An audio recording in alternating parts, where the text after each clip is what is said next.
But गाली का जवाब अब गाली से होगा, बदमाशी का जवाब बदमाशी से ही होगा।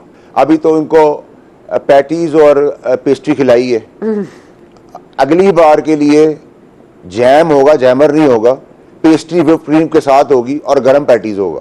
आप कभी गंडापुर साहब जो है वो केपीके में गालियां दे रहे हैं, जेल ब्रेक की बातें कर रहे हैं, लाकानूनियत की बातें कर रहे हैं, बनाना रिपब्लिक के अंदर है। कभी वो कह रहे हैं मैं बैंड बाजे ढोल बाजे के बगैर आऊंगा, तो मैंने कहा आए, उसे खुदा की कसम खाई कि वो 13 दिन में, नेक्स्ट 13 दिन में जेल ब्रेक करेगा। मैंने तो उसकी लटों की कसम खाई है कि मैं उसकी लटों की कसम खाता हूं उसकी लटों से उसको लिटाएंगे उल्टा। आए, गवर्नमेंट खड़ी नहीं हो रही, गवर्नमेंट कह रही है कि जी आपसे बिल पास करने की बात करते, हाँ जी पता नहीं, अच्छा अशाया होगा, अच्छा डिस्कशन चल रही है जी बोर्ड में गई, कमेटी में। वो ड्रामे क्यों कर रहे हैं? हमारा प्रोगेटिव राइट है, हमारा राइट है। हम जो कानून बदलना चाहेंगे बदल देंगे असेंबलियां। हमें पसंद आएगा, पाकिस्तान के लिए बेहतरी है, 18 साल की उम्र ड्राइविंग लाइसेंस देना, हम 18 साल कर देंगे। हम 18.25 साल लगेगा, 18.25 कर देंगे। हमें लगेगा 28 साल इसकी होनी चाहिए, 28 साल कर देंगे। तो हम नौकरी करके नहीं आए हुए, हम वोटों से आए हुए, ये हमारा राइट है, कोई हमसे ले नहीं सकता। ठीक है। फौज को आईन और कानून के मातहत चलना है, कोर्ट्स को कानून के तहत फैसले करने। हमारा काम है कानून को राइट करना, रीराइट करना, अमेंड करना। फिर कल आपका फियास्को देखा, अरेस्ट हुए, छोड़ दिया। स्पीकर साहब कह रहे हैं कि मुझे नहीं पता था, उनकी गवर्नमेंट के लोग आके कह रहे हैं कि उनको पता था। खड़े होना अपनी जगह के ऊपर, अगर गलत हुआ था तो ठीक किया था। आप ये नहीं कर सकते कत्ल करके असेंबली के अंदर घुस जाए। हमारी कोई सेनेटर या एमएनए एमपी की 4 टांगे और 8 हाथ नहीं है, वे नॉर्मल पीपल। इस कॉम्प्लेक्स से बाहर निकले। यही तो पाकिस्तान को यहाँ तक लेके आ गया है कि आपने कभी एनआरओ दे दिया, कभी किसी से माफी मंगवा ली, कभी किसी को गले लगा दिया, कभी मुल्क से बाहर भेज दिया, किसी को बुला लिया, किसी को जेल में डाल दिया। Let's get over with the nonsense.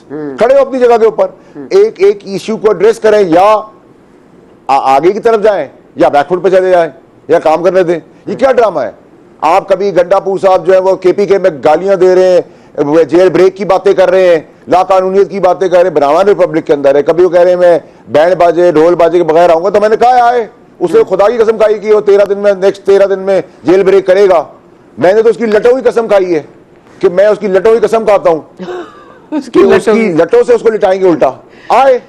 अच्छा फैसल वाडा साहब, ये बताइएगा कि अली अमीन गंडापुर साहब ने इतनी गुफ्तगू की और इतनी शदीद रद्द अमल सबने दिया, आपने भी दिया, लेकिन फिर गंडापुर साहब कुछ घंटों के लिए गायब हो जाते हैं। फिर वो कहते हैं वो किसी मीटिंग में थे, वो चाय पी रहे थे, वहां पैटीज भी सर्व हुई। ये मीटिंग किसके साथ थी और क्यों थी? देखिए, एक तो वो बकौल उनके लॉ एंड ऑर्डर की अपने सूबे के लिए, अभी तो मैं सिर्फ ये बता सकता हूँ कि उनके जैमर्स से इसलिए राब्ता नहीं हो सका। अभी तो उनको पैटीज और पेस्ट्री खिलाई है, अगली बार के लिए जैम होगा, जैमर नहीं होगा, पेस्ट्री व्हिप क्रीम के साथ होगी और गरम पैटीज होगा। ठीक है, और वो आए ना सामने आके बता दें कि क्या उन्होंने सूबे के लिए क्या अचीव करके गए यहाँ से। नंबर 2 कि क्या आपके एक सीएम को, and his days are numbered, we all know, ठीक है, क्योंकि वो फैज के साथ भी मिले हुए हैं, उनका इलेक्शन कमीशन में भी केस पड़ा हुआ है। बट इलेक्शन कमीशन को जब काम करना होता है तो वो काम नहीं करती।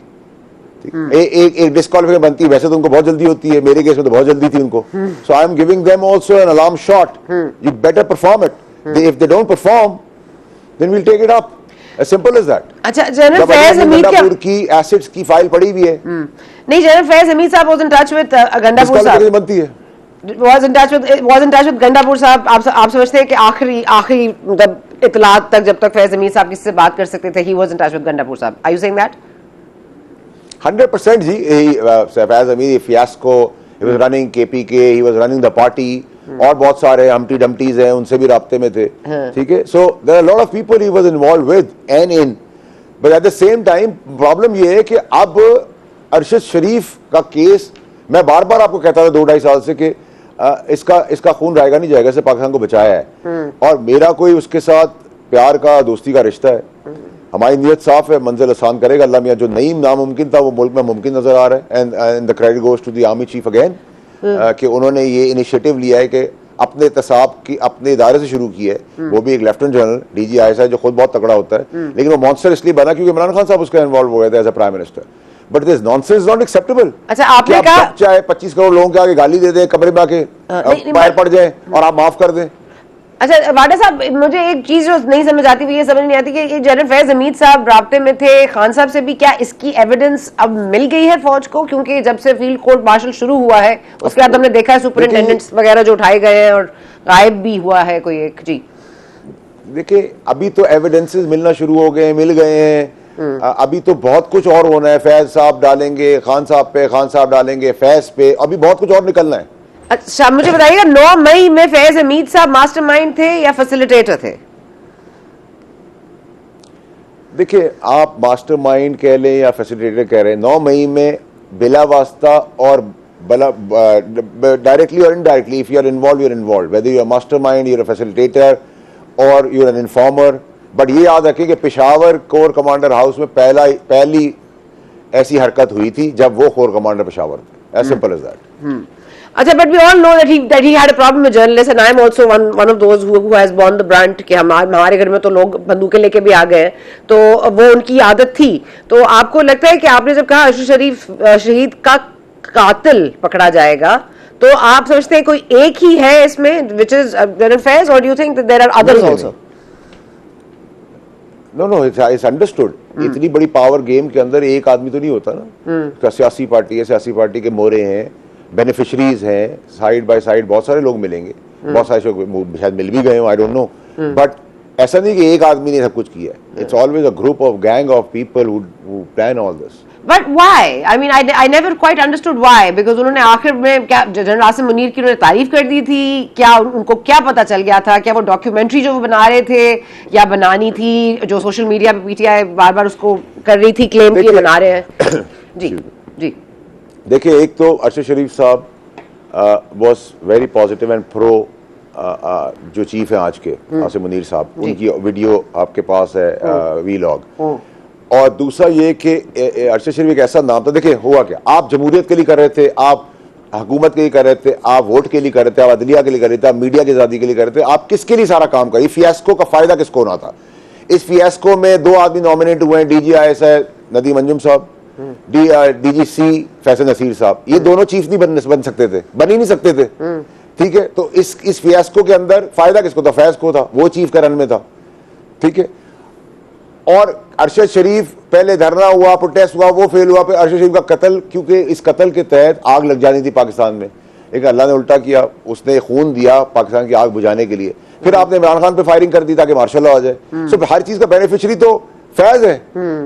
लेकिन अगर आपके सिर्फ फैज है तो नहीं, क्योंकि आपने फैसिलिटेशन की थी, you were part and parcel of Faiz as Imran Khan. So आपका भी मुफाद वहां जुड़ा हुआ था। और ये मॉन्स्टर इतना बड़ा मॉन्स्टर इसलिए बन गया क्योंकि आपका prime minister, chief executive of the country was with you. Okay, and Bajwa साहब का रोल इसमें क्या था? फिर बाजवा साहब ने ये सब होने दिया अरसे तक, और उसके बाद बर्दाश्त किया, फिर खत्म किया, क्या हुआ? देखिए, मैं आपको सिर्फ एक क्रेडिट का बता सकता हूं कि उन्होंने फैज को हटा दिया। सो फाइनली वो क्रेडिट तो बाजवा साहब को जाता है कि उनको भी समझ आ गई, और उस हटाने का क्रेडिट उनको जाता है। अगर वो नहीं हटाते तो फिर तो ये तबाही कहाँ से कहाँ निकल जाती।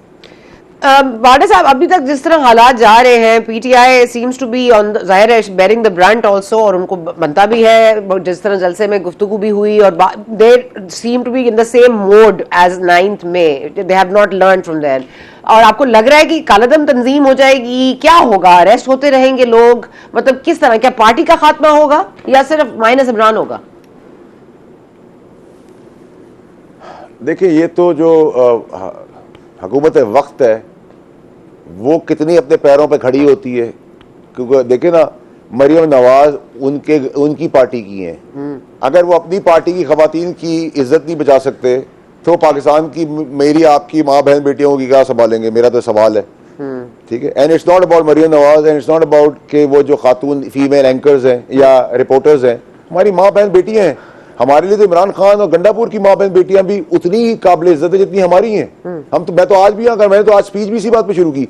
बट गाली का जवाब अब गाली से होगा, बदमाशी का जवाब बदमाशी से ही होगा। तमाशा नहीं चलने देंगे आप। गंडापुर साहब 13 दिन तक बाहर, 13 दिन तक गायब तो नहीं हो जाएंगे फिर से जैम और मक्खन के साथ? गंडापुर साहब का I don't see him as a CM for long. And what about this whole Atif Khan, Shakeel Khan, ये जो सागा है पूरा, ये जो इन फाइटिंग है बिटवीन देम, तो ये आपको लगता है पार्टी पे असरअंदाज होगी?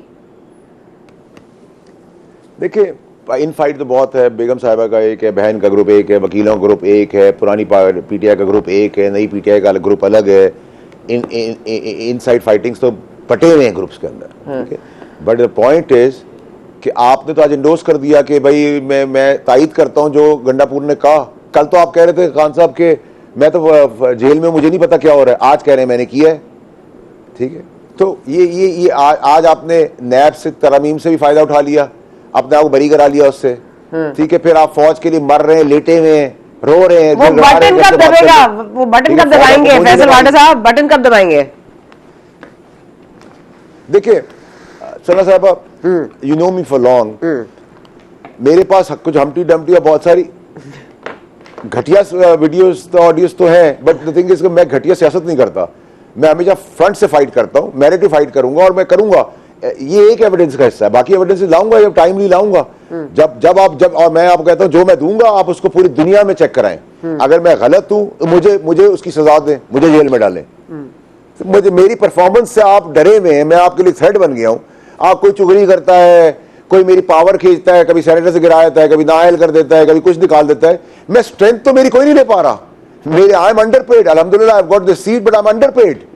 ठीक है, अगर अल्लाह राजी रहा तो ये सीट मेरी आखिरी सीट नहीं है और मुझे लात मारते हुए देर नहीं लगेगी। अगर मैं पाकिस्तान के लिए काम नहीं कर सकता और राइट वे में नहीं काम कर, मैं कॉम्प्रोमाइज नहीं हूं। मैं एनआरओ लेके नहीं आया हुआ, मेरी फाइनेंशियल गेन्स नहीं है, मेरा बाप या मेरे बाप दादा पॉलिटिक्स में नहीं है, ना सरकारी नौकरियों में। I am not compromised. They respect me, you respect me, I respect you and everyone because of Pakistan. But मैं किसी रवादार नहीं, कोई मेरी कनपट्टी बंदूक रख के कोई काम नहीं करा सकता। वही काम करूंगा जो मेरा दिल मानेगा। मैं उनकी तरह फिक्टिशियस और फेक बातें नहीं करूंगा कि 77वीं एनिवर्सरी और प्राइम मिनिस्टर साहब के 78 थे और क्या आप दुपट्टा ओढ़ लें पगड़ी की जगह। Because when you try to act you make mistakes. Okay, यहाँ पर हमने वक्फा लेना है, आप हमारे साथ रहिए।